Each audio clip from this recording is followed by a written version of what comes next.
In today's gospel passage from Luke, 7th chapter, we find that Christ is journeying to a city called Nain, and he was with his apostles, and a large crowd, Scripture tells us.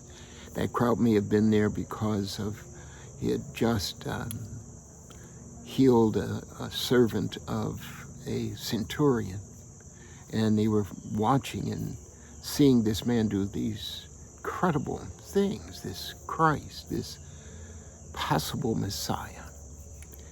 And as they're journeying in, they run into another large group of people from Nain, and it's a young man had died, and his mother was wailing, mourning his death, for she had no other means by which she could survive, for she was a widow, Scripture tells us.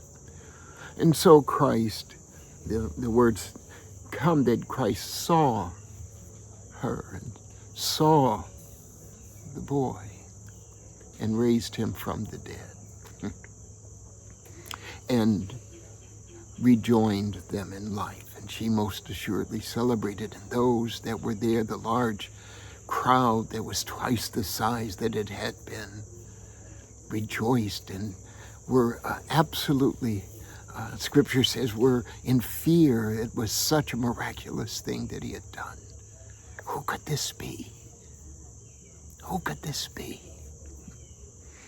I had great difficulty as I pondered this scriptural passage. Not in the miracle that Christ had performed. It shows that he is the God of the living and the dead.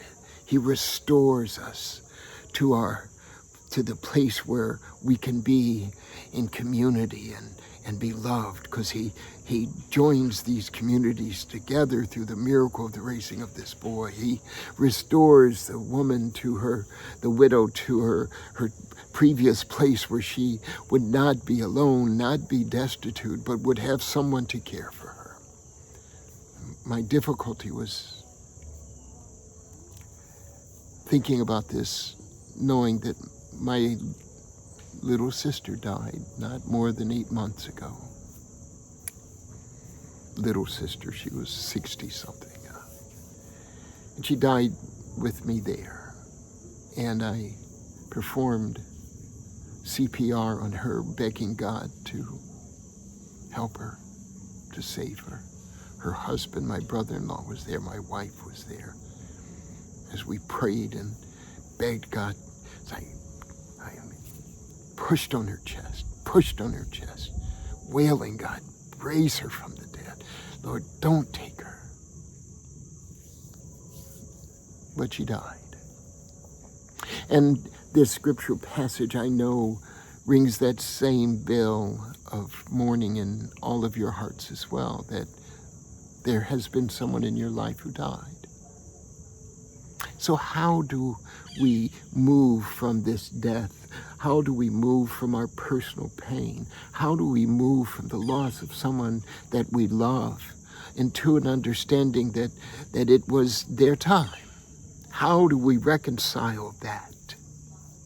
Knowing that God does have the capability of raising someone, saving someone, performing a miracle, because we see that happen over and over and over and over again. And where is that moment for us?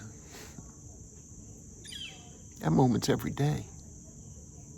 That moment is in the everyday understanding that God is the God of the living and the dead. See, we are not to fear death, you and I. Our lives don't end with a period. Our lives don't end with an exclamation point. Our lives don't end with a question mark. Our lives end with a comma, and then it goes on. See, our life here on earth is only the preamble to the life that is going to continue to exist. God gave me the grace to be there with my sister, to fight for my sister, but the joy of knowing where she is. I think as a human being does, not as God does. So I thank God for the graces and blessings and for the warmth of that moment when we get up on our great getting up morning, enveloped in the love of God. That's why I love my sister and I love my God. And I can say every morning with faith, Lord, what are we going to do today?